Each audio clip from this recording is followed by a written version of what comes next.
kwentuhan sa kotse ngayon. Meron na naman tayong isang makakakwentuhan. Fresh from Pangasinan. Trainee siya ngayon namin dito. So, gusto kong malaman kung ano yung mga naging challenges mo. Kasi you have to, diba? Kailangan mong pumunta ng Manila. Kailangan mong lisanin ng iyong pamilya para matupad mo yung pangarap. At first ba, ano yung naging talagang plano mo nung right after nung makagraduate? Nung after ko po makagraduate, kasi mula bata pa po ko talagang gusto ko mag-teacher. Ako talaga ako sa mga teacher ko noon. Ay, pinarso ko yung teaching.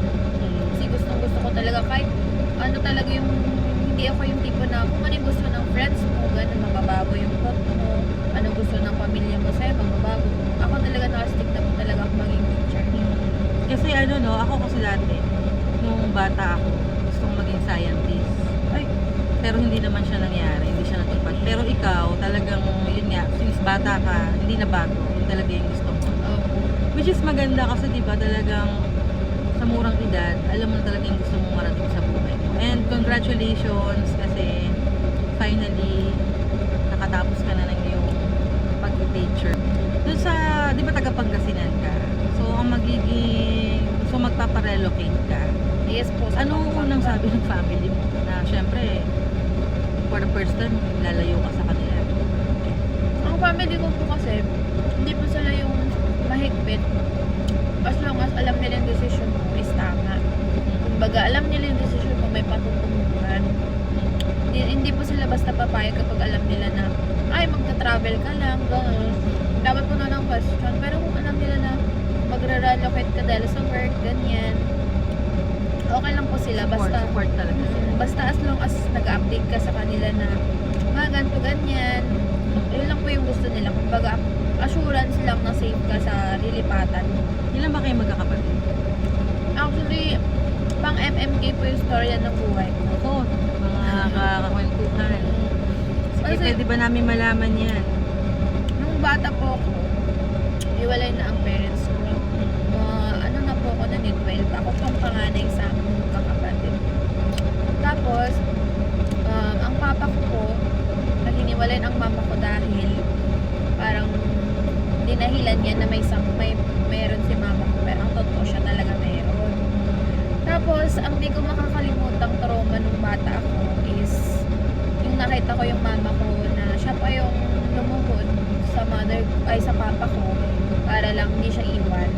Kasi syempre si mama ko kinumit niya na lahat ng sarili niya sa pamilya namin, which is dalawa na yung meron ko kapatid, tapos buntis pa siya. So tatlo kaming magkakapatid, babae yung bunso, lalaki yung sa middle. Nung lumaki kami, parang lumayo na rin yung loob namin sa mother namin kasi nga parang nagkaroon ata siya ng problem sa mental health niya. Naiintindihan din naman namin siya. Tapos nalaman din na lang namin na na buntis na siya bigla nang di namin alam kung sino. Kasi may mga pumupunta po sa bahay na gusto siyang ligawan. Kasi nung bata pa lang sila ni papa ko, tinakbo na siya ni mama. Ay, baliktad. Si papa ko po ang nagtakbo kay mama ko sa Nueva Ecija. Nung high school pa lang po sila noon. Bata talaga sila lang. Tapos ngayon, nung nalaman po na naghiwalay si mama ko tsaka si papa, yung mga parang may gusto po kay mama ko nung high school siya, parang lumabas lahat. Merong seaman, merong security guard. Yung seaman, sabi niya, tanggap ko yung mga anak mo, papuntahin mo dito, ganyan-ganyan. Hindi ko po alam kasi hindi ko naman hawak yung buhay ni mama, kung ano yung decision niya. Saka bata ka pa no? Opo. Tapos, meron po isang security guard na nag-effort na pumunta sa bahay kada gabi after duty niya. Everyday pumupunta yan sa bahay para bibili si mama ko. Kahit na pinapatay na siya ng ilaw ni lolo ko.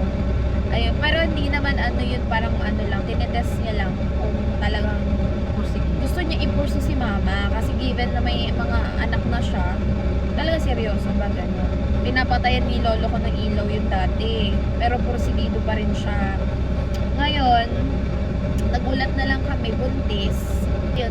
Yung napili po ni mama ko is yung edition. Tapos, Hindi yung security guard. hindi niya pinili yung security guard, hindi niya pinili yung seaman. Ang pinili niya, yung tambay, yung adik, yung lahat na nandun na. So, si lolo ko, sobrang nagalit. Kasi syempre, hindi naman nila in-expect na ganun agad, na buntis na. Tapos given sa fact na ganun yung lalaki, sino namang parents ang matutuwa? Tapos nabuntis agad. Yung lalaki na yun is parang kamag-anak ng malayong kamag-anak namin. So, parang from Manila po siya, tapos nag-visit lang sa probinsya. Grabe, sobrang ano lang noon, mga weeks lang. Tas Nung time na ilang taon ka? Ano po bata pa po ako mga 12. Tapos si mama mo, mga ilang taon siya nun? Sa 30 or 40 ka? Oh, nasa 30 plus pa lang po siya. Bata pa po si mama Okay. ko Tapos yun, nagalit si lolo ko. Pero kalaunan, pinakalma siya. Tinanggap na lang nila kasi wala nang magagawa. Tapos nun po, hinayaan na rin na tanggapin. Tinanggap na rin nila lolo kasi nandyan na.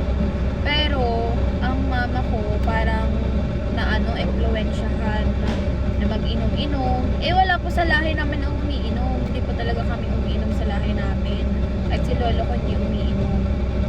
Si mama naturuan na magbisyo nung pumunta siya ng Manila para makilala ko. Ngayon, binawi nila lolo ko, si mama, kasi nga ganun na nangyari. Sa mama yung lalaki, doon na tumira sa bahay po sila pareho. Hanggang ngayon sila pa rin ba? Opo, yung connection po nilang dalawa, yung relationship namin is hindi maganda kasi given sa ganun. And yung lalaki hindi din naman nag-e-effort na parang maging close sila lola at lola ko. Nung hinayaan po nilang tumira sa bahay, kami din nagulat din, parang naiyak din kami during that time na bakit ganito ang gulo-gulo. Wala na nga yung papa namin, tapos yung mama pa namin ang gulo-gulo na. Tapos nung parang kinukupo nila yung bago ni mama, parang everyday po ata sila nag-aaway. Tapos dumating sa point na nakakasira na sila ng gamit, nakakabasag ng bintana. Doon na nag-decide si lolo ko na paalasin sila sa bahay kasi sabi niya, naalala ko po during that time, sabi niya, kayo na nga lang yung pinatira dito, kinukuk, pinapakain, ganyan pa yung gagawin nyo, maninira pa kayo ng gamit, sabi niya ganyan.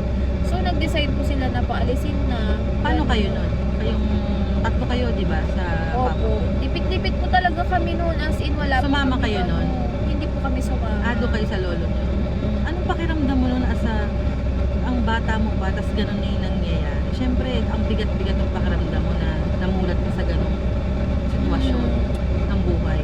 Kaya nga po tuwing may nakakakwentuhan ako, sabi niya, bakit ganyan ka? Ang mature mo na mag-isip, ang mature mo na magsalita. Ganun.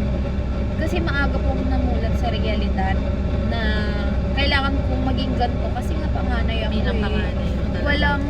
kumbaga wala nang mag-guide dun sa mga kapatid ko. Simula po nun, ang nag-alaga po kasi sa amin at lola na namin. So, lumaki ka sa lolo. Yes po, lumaki po ako sa lola at lola ko ever since bata pa. Meaning, sila yung nagpaaral sa amin simula pa bata kasi ang mama ko parang nag-cut off na siya, parang nag-focus na siya sa babo niya. So, parang wala nang ano. Pero ano naman, parang nag-uusap ganyan. Pero parang yung responsibilities, pinasa niya na sa lola at lola ko. Kaya mas naging close kami ng papa ko kasi si papa hindi niya nakalimutan yung responsibilidad niya. So meron Yes. nagkikita-kita pa rin kayo, binibisita pa rin niya kayo doon. Lagi niya kami binibisit, lagi niya kami kinakamusta sa school. Siya yung uma-attend ng mga kumbaga program, ganon, mga hard day, ganon, siya yung uma-attend. Tapos yung bago po niyang papa ko is mabait. Kumbaga, pinakamusta niya rin kami, ganyan-ganyan. In good terms din naman kami in terms of relationship dun sa bago ni Papa. Pero sa mama ko, cut off na talaga. Tapos nung hanggang sa paglaki, nakita ko kung paano nahirapan ang lola at lola ko na palakihin kami. lolo ko is nag-wedding. Ano, dito po ba ano Oo, po ba yun? meron. Nag-wedding. Meron. Parang nagkobrador. Oo. Yung work po na yun is sugal. So meaning, parang pwede kasi siya magtaya ng sarili niya, numero, tapos ipamigay niya sa lahat. Meron pong time na nanalo siya ng 500 ata, 500,000. Totoo? Opo. Ganun kalaki? Doon po naging Noong turning time na yun, ha? point. Malaki na yun. Opo, naging turning point na yung buhay namin kasi nakatira lang po kami sa tagpi-tagpi na bahay na yero. Tapos tuwing umuulan, binabaha po kami agad. Tapos para po kaming sardinas na magkakatabi, wala po kaming kwarto. Parang open space po yung lahat. Kama ko dito, kama po ng magkakapatid. Yung mga anak nung mga tito tita Opo, may kasama po ko yung mga tito at saka tito, yung anak po nila. Andun po kami, Ilang magkakatabi kayo? po kami Ilang, lahat. gano'n kayo kadami sa tingin niyo? Nasa 10 po kami. Ang nakahiwalay lang po, yung lola at lola ko, dun po sila sa kusina natutulog. Tapos, nung nanalo po ng wedding, tuwang-tuwa po talaga kami. Anong nanalo ang lolo ko, nagpagawa ng bahay, bumili ng lupa. Doon na kami nagkaroon ng bagong bahay. Which is, ang laking tulong sa amin kasi given na ako is maano na yung expenses, studies, ganyan. Dumating na rin po yung time na college na ako. Pero during that time, nagbibigay din po ng allowances o mga pera yung si papa ko para sa aming magkakapatid. Si mama mo, tsaka yung kinakasama niya, hiwalay doon sa bahay. Opo, hiwalay. Hindi na, pero nandun lang din po malapit sa amin. Sa Kinakamusta barangay. kayo ng mama mo? Pinupuntahan Hindi niyo? po. Talagang wala. Wala. In terms of mother-son, mother-daughter relationship, wala na talaga. Nagtanim ka ng sama ng loob sa mama? Yes, Hanggang ngayon? ever since po talaga ngayon. Hanggang ngayon din? Hindi kayo nag-uusap? Yes. Ano naman po kami, nag-uusap naman po kami, pero yung parang mother-daughter relationship, wala talaga. Parang nga kaming ano lang, di ba, parang magkakilala lang, ganun yung ano namin, kasi wala. Tapos nung college na po ako, doon na po ako nahirapan, doon nahirapan na sila mama, kasi ang tawag ko po sa lolo at lola ko is mama at papa, kasi na, Sila na yung kinagisnan. yun na po yung parang naging turing ko sa kanila. And hindi ko sila makonsider na lolo tsaka lola kasi parang sila na yung tumayong parents ko. Nung dumating na po ako sa college, yun, nahirapan na sila magpaaral sa akin, given na yung work ni papa ko is hindi stable yung ano niya, yung parang sahod. Baga depende lang. Ang lola ko naman nagtatrabaho sa karinderya, nagsa-sideline lang. Ang sahod niya per day, 400. So, parang hindi kasya sa amin yun sa pagkain pa lang, kuryente, tubig. Kaya awang-awa po ko noon. Tapos, nag-sideline na lang ako ng mga work. Nag-online selling ako. Everyday, every gabi po yan. Pero ang laking tulong sa akin yun. Pinagsabay ko yun kahit mahirap na hirap ako. Tapos, dumating yung time na may news sa amin na ginagulat namin. Na bigla na lang. Mawala kaming parang walang something na babalag. Namatay yung papa ko. Yung totoong papa mo? Yes po, namatay po yung tunay kong papa.